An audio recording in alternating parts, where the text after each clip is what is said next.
Hello, hello. 2 things to do today, and it's all about those hips. I feel like I should start singing Meghan Trainor's All About That Bass, but today we're all about those hips. We're going to do 2 different movements. One is going to compress them, bring them across each other. One is going to let them expand and rotate outward. So find yourself in a spot where you've got room to balance. Maybe have something to give you support if your balance is a little off today, or if you just want to make yourself a little more cautious. You can be close to a wall, a counter, a desk, a table, just something to give you balance. Preferably find a hard floor.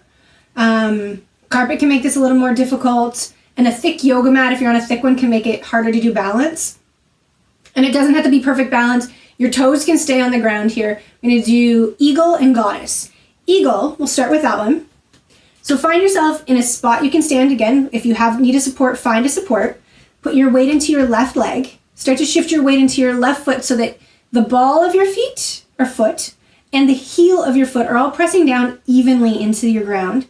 And you're going to start to shift your weight so you can lift your right heel off of the mat. So just your toes are touching to find that bit of balance. Make sure your shoulders come up and back so that you stack your chest and your ribs and your back and your hips all in nicely in a line. It helps you balance a little better. And then you're going to try lifting your right leg a little higher. Then you're going to cross it over your left thigh. You're going to let your right toes touch down on the mat. And you're going to squeeze here. This is where this is the I gotta pee. There's a really long lineup. Squeeze and hold here. You can stay right here if you want. If this is where your balance is, your right toes are brushing down on the mat, there's your balance. You can stay right there. If you want to go a little bit further, you can start to wrap your right calf right up against your left calf. You don't have to wrap your right foot around. You can just press right calf to left calf. And then exhale and let yourself just squat down just a tiny bit. Still squeezing your thighs together.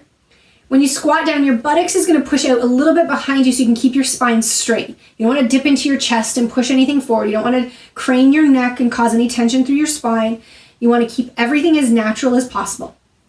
And keep your arms out for balance. You can find a table or a wall or a counter to balance yourself on. You can let your arms just drop along your sides if you want. Breathing here for about 30 seconds. Inhale to come all the way up. You're going to keep your left foot right where it is. You're going to step your right foot really wide. And then you're going to turn your toes out. And I'm going to move so I'm still centered. Toes are going to point out. Heels are going to point in. As you exhale, you're going to start to squat yourself down. Again, to keep your spine straight and everything, let your buttocks stick out a little bit. This also gives you counterbalance. Those are large glutes. They are heavy. They give you that extra balance. Make sure your feet are balanced evenly. You can let your hands rest on your waist, your thigh, your knee. You can let your hands dangle in front. You can do whatever you want. Just making sure you keep your spine relatively neutral. You're not squatting so much you're craning your neck up, causing any tension through your spine. You're going to hold for about 30 seconds. Bring your hands to your hips. Exhale as you inhale. Just lift yourself all the way up. Give your hips a little wiggle. Walk your feet back together and then start on the right side. Shift your weight into your right foot. Lift your left heel off the mat so your toes are just brushing the mat. When you feel good here, roll your shoulders down and back. Make sure chest, ribs, spine, hip, everything's lined up nicely. When you feel balanced here, lift your left foot up. Cross over your right thigh. Squeeze those thighs together. Remember, long lineup, gotta pee. Stay right here if you'd like. Or you can press calf to calf. Exhale, start to squat down just a tiny bit. Doesn't have to be far.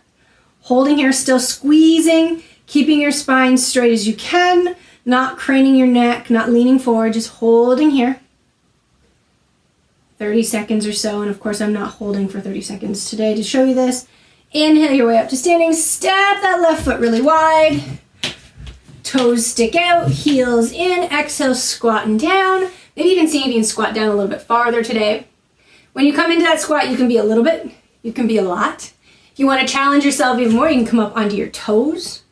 Just keeping your spine straight, shoulders down, keeping your neck as neutral as possible, holding for about 30 seconds. If your heels are up, let your heels come down, hands to hips. Inhale to lift back up, give your hips a little wiggle. You're either done, or you can do a couple more times on each side if you want to challenge yourself a little bit. But these are nice ways to get your hips moving, especially like I had said in one of the other videos, we spend a lot of time going forwards and backwards.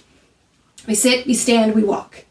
Our hips don't get to externally rotate or internally rotate that often, so it's a nice change to get the hips moving.